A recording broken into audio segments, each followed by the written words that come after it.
Hello and welcome to another episode of 33 Conversations. I'm your host, Michael Abney. We talk to founders about their mission in life, how it's going, what they're building. Building something meaningful in the world often requires us to let go of the things that got us there in life, and sometimes that causes resistance in our life. And today I am really honored to have somebody on my podcast that specializes in something I think we've all been through is when we know that we want something, we have all the tools, we think we're ready, but yet we don't act on that. And today we got an expert in the house, Mr. Kam Knight. Thank you so much for being here. I really appreciate it. And welcome to the pod. Thank you very much, Michael. I'm really happy to be here, and thanks for having me. My pleasure. So, yeah, this how did the subject of like what you're talking about? First of all, I want to know way more about it, but Yeah, the idea of that space that we all may not have the words for that you've got, but we all have felt that moment where it seemed like everything was right, but yet there was still something I've experienced in my own life, and it wasn't till like well, actually many times in my life, but every time for me it's always some sort of deepening connection to my mission or something that pulls me forward. So I'm really super interested. We're all talking about that resistance that we have to like taking the next step. yeah, And sure. yeah, so I'm excited to hear your take on that. How did that come to be for you? All right, sure. I'll just quickly introduce myself and I'll talk about what it is I do and how I got to doing that. So, my name is Kam Knight. I am a mentor, international speaker, and author of a dozen books in the area of mental, physical, and emotional performance. Now, I talk about a concept that answers a question I had my whole life, which is why is it if I want to do something, I know what to do, I know how to do it, and I have the motivation and desire to do it, but for one reason or another, I can't or don't do it. So, in a lot of ways, I have all the tools and I have the solutions, but I'm not putting the tools or solutions into practice. So, how it all started is for most of my life, I was a fairly driven individual. And what I tell people is it's kind of hard not to be because nowadays there's so much personal development and people are always telling you to do more and be your best self, whether it's on some sort of feed on Instagram, whether it's in a movie, whether it's Oprah, or just really society at large. And growing up, I always wanted to do more, have more, and be more in life.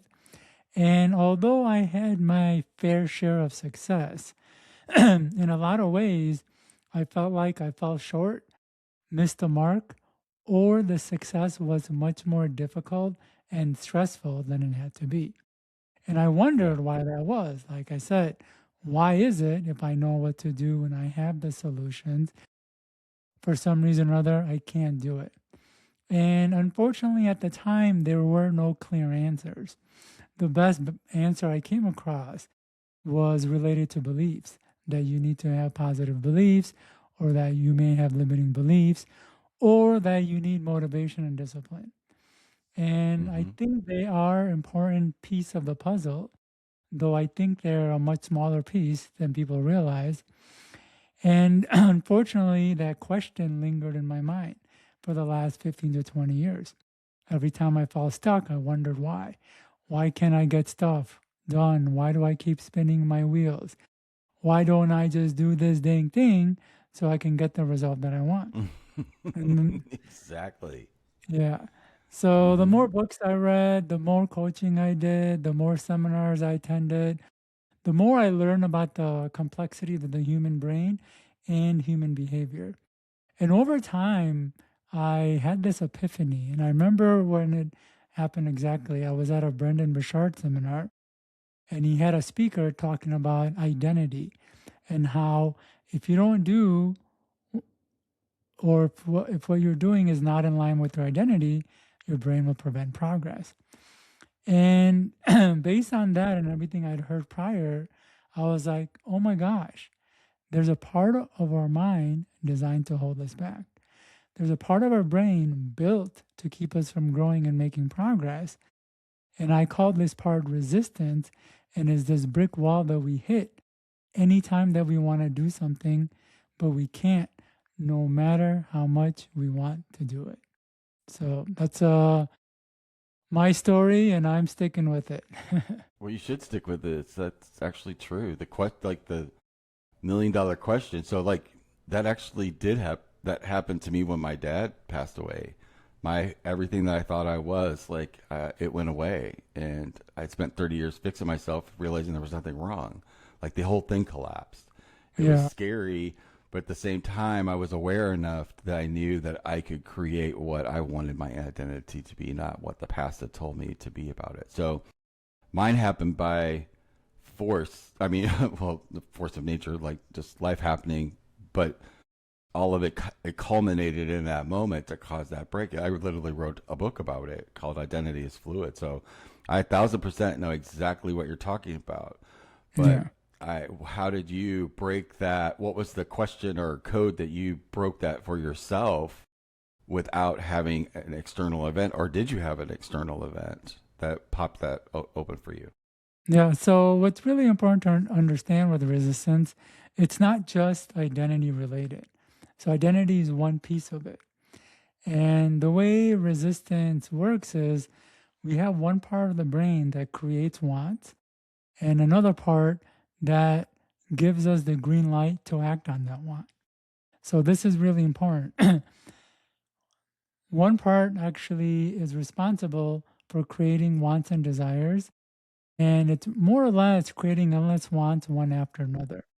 It doesn't check to see if you have the time, energy, or resources to achieve the want.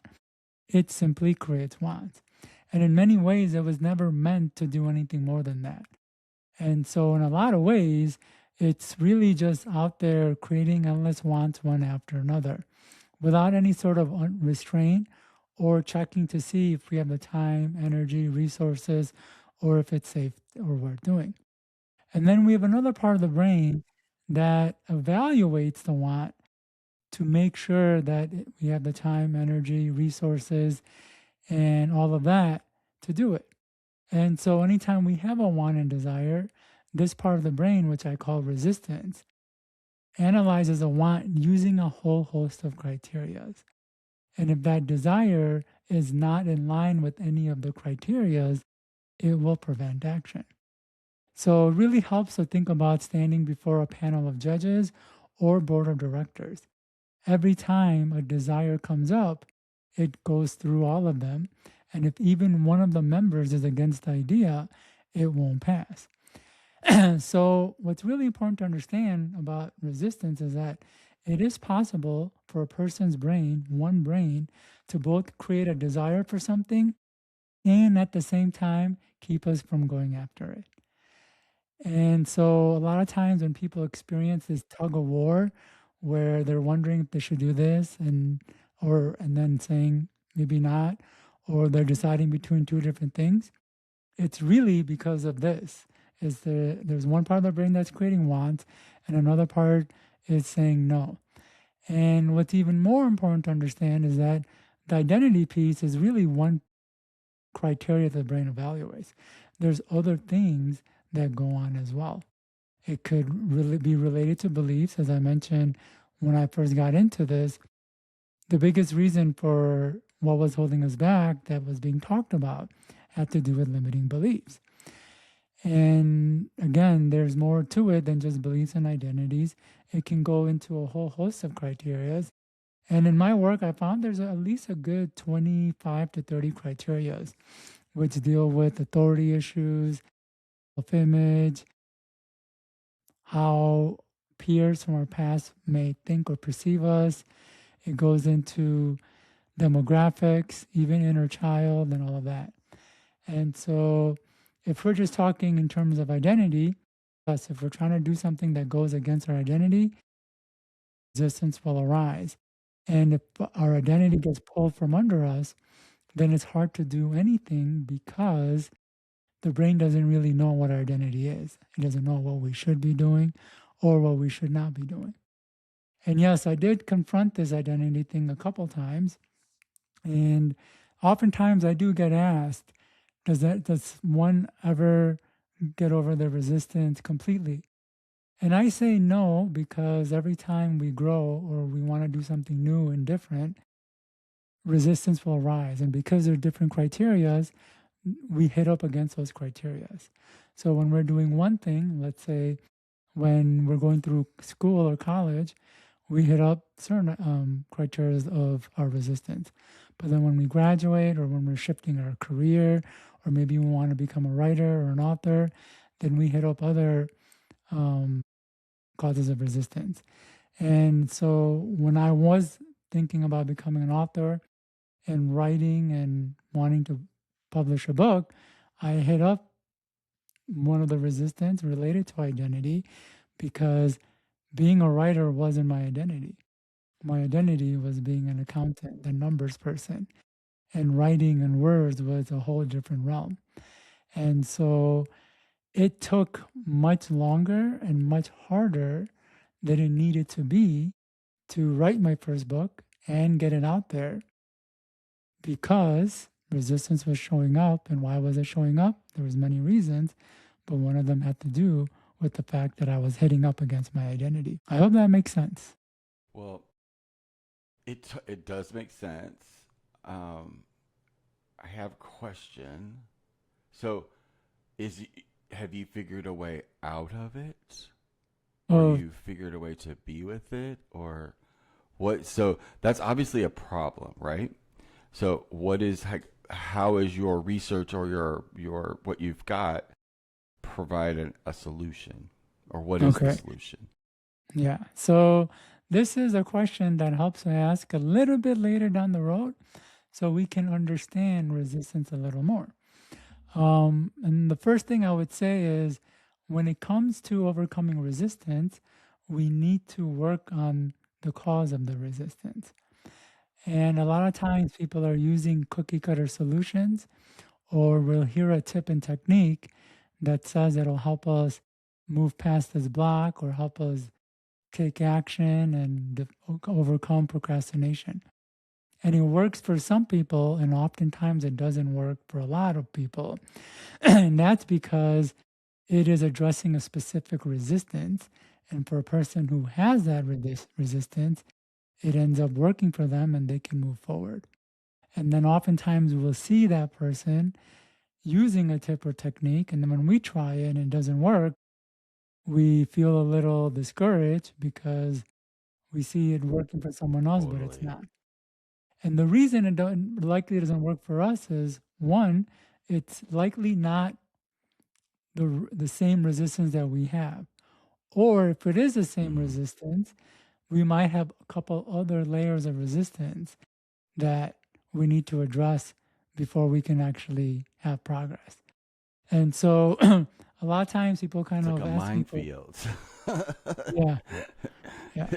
It's And like all these little bombs that you don't even know where they're at or where they came. It's like, yeah, I totally understand like the feel that you're, and kudos to you for taking this on too. yeah, This is um a space where you got to be really present, right? Like when you're yeah, working with people, because we're in the middle and we're all mirrors of each other, and you have to probably develop yourself in a way that you become pretty um uh, what's the word I'm looking for, like you don't have any buttons to press, right? Because we're dealing with, like, when you're in somebody's conscious where you're working with them like this, that's a really delicate space.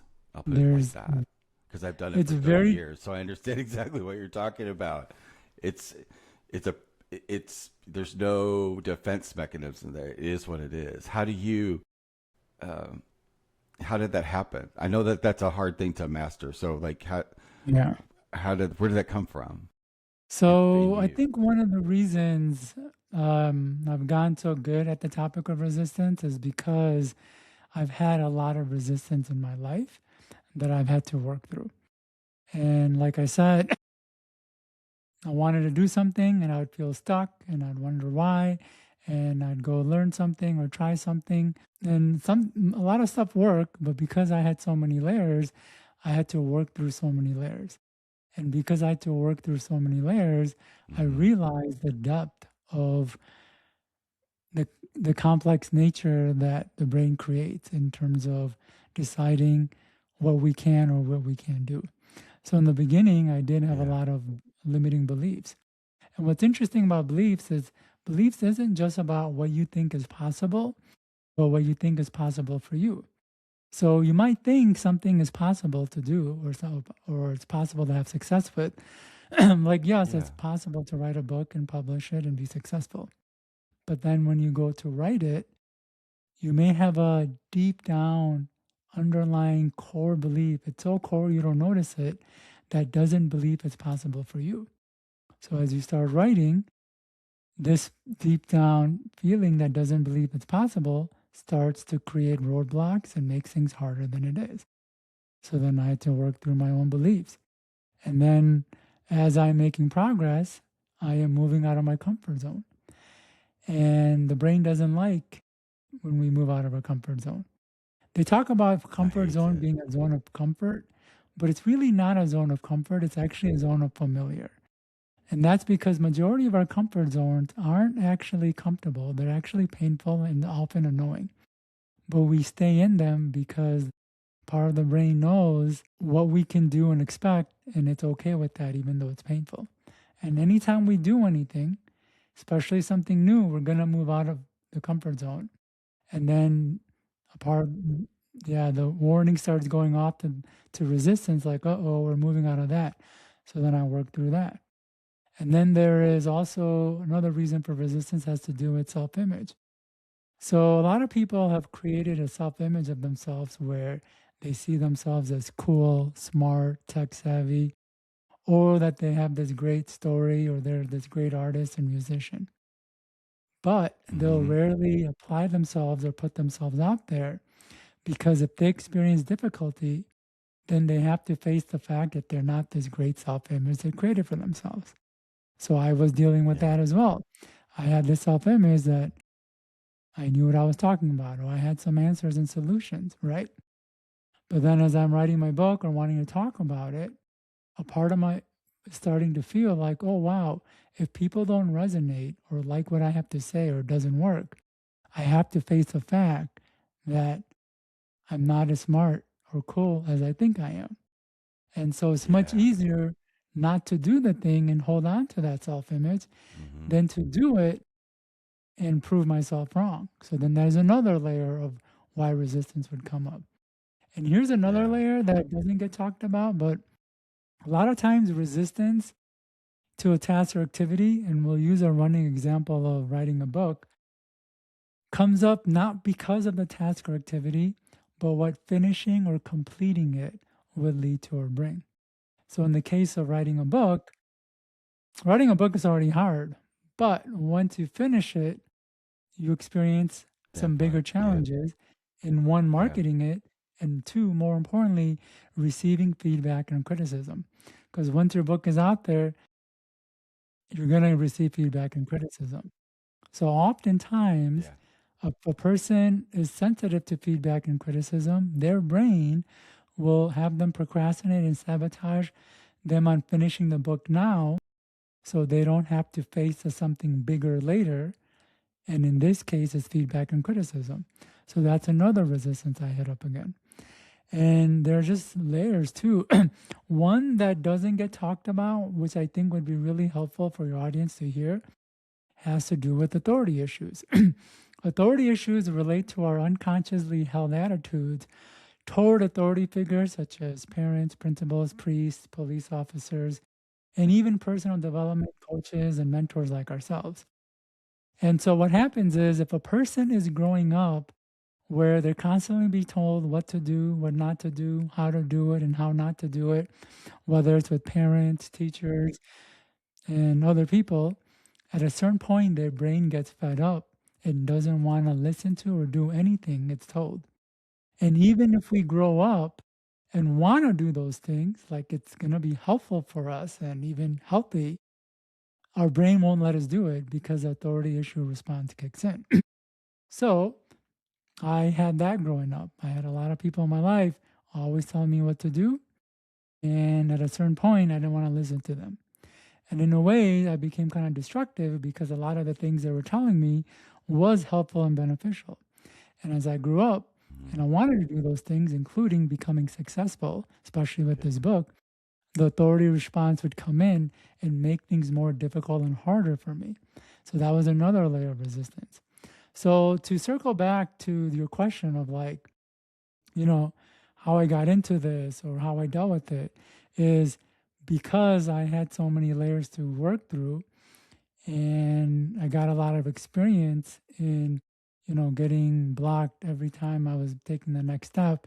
And the processes of me wanting to move forward in life, whether it was with the book or with health or in business or in my career, I kind of got a really deep understanding of resistance. And now I can kind of see it in other people. It's almost very obvious when I'm working with someone Yeah. to the point where I can just hear a few words of what they're saying and I could just see the whole dynamic that's playing out for them unconsciously. How the various belief systems, identity, their upbringing has led them to articulate those words in that way. And so I try to help them understand those things. But the challenge of resistance is that resistance is really good at stopping us from moving forward. It's so good at stopping us that it will shut out advice and Hmm. instructions from people. And what's really crazy is even though a person goes out of their way to learn new information and hires coaches and experts, if they don't resolve the resistance will shut down their advice. I know a lot of people, and I did this myself. I would pay good money for advice and then I would shut it down And that's, yeah. because, Hmm. yeah. Yeah. So this is how it kind of really gotten Wow. deep insight into the topic and also seeing it in other people. Well, that's how. Thank you for going through all of that. And now that I'm just curious, I have one like final question I'd like to ask you is that like now that you've overcome those things and now your life produced, selling books and like having it actually show up, how did that impact you when that flipped and when the evidence outside started to match your new reality? How did that was that uncomfortable at first until you got used to it? It is kind of, that's a very good question. And I don't get asked it a lot. And that made me just hit another resistance I had deep down. So I had feelings of undeserving and not enough or not being good enough. So a lot of why I was doing what I was doing, in many ways, I was trying to feel deserving and to feel good enough. So I wanted to do well in school so Yeah. I can get a good job, make good money to feel deserving and good enough. And I did all that and I still didn't, which is why I wanted to write a book. Maybe if I wrote a book and it was successful, well, first it was like if I can write a book, and I did write that book and I did get it published, and it's like my mind was leading me on with that carrot on a stick, or yeah, the carrot on a stick. And I got the book, still didn't feel it. Then I started doing well with sales, still didn't feel it. Then wrote another book, still didn't feel it. So there was another layer of resistance I had. So although I got that success that I was hoping for, and even more, I mean, now I've written a dozen books that have gotten over 10,000 ratings on Amazon. I've sold well over 500,000 copies. And you would think I would feel good enough, but I didn't. And because I didn't, I kept taking it to the next level. And it's really how I developed this concept of internal resistance. After my 10th Yeah. book, this is when my idea of internal resistance were coming up. And even though I developed this concept, and I think it really does a great job of answering a question that a lot of us has. Not only that, but it kind of answers a lot of gaps in psychology, especially how the different models really fit together. in a nice way. And I Mm-hmm. do feel that this model of resistance does that. Still wasn't enough. And so that was another thing to work through. And I know a lot of people experience that where they They are do. doing what they're doing, not necessarily or always because they like or enjoy it. That's part of it. But also, they are trying to feel better or deserving or to feel like they are good enough and worthy enough. And they keep chasing success to feel that way, but no matter what they achieve, they don't feel that way. So that was another layer that Yeah. I did hit up against. And so to answer your question, when I did get there, like what was it like? Well, that's what it was like for me. It was like it didn't feel like I actually did anything. Even though I put in all that hard Yeah. work, went through the heartaches Isn't and that crazy? heartbreaks and the inner turmoil, and I got to that level, it was like, well, yeah, but other people have written books too. That I had to do something Mm-hmm. that other people had done. Yeah. Well, yeah, maybe they haven't sold as many books as you, but there's some who've sold more books than you. It's like, okay. So it is kind of interesting. And this actually brings up um, a great cause of resistance that I don't get a chance to talk about. And it'll be a good time to talk about it. And as I mentioned, Good. anytime we want to do something, that desire gets evaluated by resistance using a whole host of criteria. And there's many criteria resistance will evaluate. And I went through a few of them, including beliefs, comfort zones, self image, authority issues. But there's one criteria, and that has to do with the fact that what we're wanting to do or the outcome we're wanting to have is not going to change our lives as much as we think or people lead us to believe. So, anytime we set out to do something, for a lot of us, our brain has a way of making the outcome seem much bigger and more grand than the reality. Like everyone will love us and all of our problems will magically go away forever. And it doesn't help that media, advertisements, and Disney movies reinforce this. And the reality is, not much changes. You'll still be the same person. And if people, you know, care about your success, it's mainly because they're jealous and want what you have. And more importantly, your life isn't going to be flipped upside down. You still have to go grocery shopping, take the car to the mechanic, deal with health problems, and even the rejection of others. And in many ways, resistance knows this. Resistance knows deep down not much is going to change. So it doesn't see the point in putting in all this time, effort, and energy if things will be the same. It reasons why put in more work, add more effort, and go out of our comfort zone if things will be the same. And in many ways, it does help to understand that a lot of times when we are going out to do something, we really, a lot of times we're doing it because we think it's going to change our lives or it's going to change how we feel about ourselves. And it more often than not, it doesn't do that. And if we're blocked, it's because a part of our brain knows it's not going to change much. And so it reasons why put in all this effort or go out of our comfort zone and take on more risk when things will be the same. And so if a person can Yeah. realize that if what they're doing is trying to like magically flip their life upside down, more than likely it's not going to happen, but that doesn't mean that you shouldn't go after it. It just means that the expectation isn't aligned. So it doesn't mean you shouldn't write that book. It means you should still do it. Just know that Oprah's not going to be calling you once you do. Does that make No. sense? Yeah. Well, I this is amazing conversation. I really appreciate it. It's like your passion for like continuing to pull back the onion, like you just kept Yeah. pulling back the onion and the onion and the onion. So like most Yeah. people don't ever take the time to like actually put the work in. So I appreciate it, and then being able to articulate that back is really super powerful. So I appreciate it, and it's been eye opening. So um, where can Yeah. people find your work at? Yeah. So I've got three free gifts for all the listeners here. One is called Prompt Engineering for Your Mind.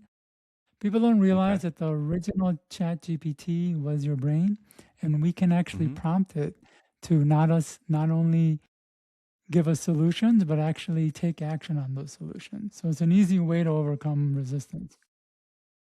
The second is with a second guide is called um, I'm blanking right now. Build habits and behaviors in your sleep. So it's possible to actually do a lot of the things that we're wanting to do by taking physical brute action, just by using a simple technique that I discuss in this guide that can actually help us create the habits and behaviors to move us in a more forward direction. And then the third guide is on this topic of internal resistance, and it's called End Procrastination and Sabotage. And it goes deeper into our conversation, talking about how our own wants can cause resistance, other causes of resistance that we didn't get a chance to discuss here, and then also how our resistance shows up. It shows up in tricks, and you'll know what I mean in that guide. And so you can get all Awesome. 3 free guides on my website at kamknight.com. And if Okay. anybody wants to do one-on-one work with me, one of the reasons I was able to go so deep is because I figured out a way to break the barrier between the conscious and unconscious mind. So I can take people into their unconscious mind. It's not hypnosis or NLP, it's a method I developed. And we work on the resistance inside the unconscious mind, dealing with the exact resistance a person has to the specific areas that they want to work on and improve. So if a person is interested in that, they can reach out to me at mentor@kamknight.com. Awesome. I'll include those links in the description box below. But appreciate you being here and sharing your wisdom with us today on Yeah, 33 thank you very much, Conversations. Malcolm. My Yeah. pleasure. Hope you guys got an absolute ton out of this. I know I did. I'm gonna start peeling back the onion right after this call.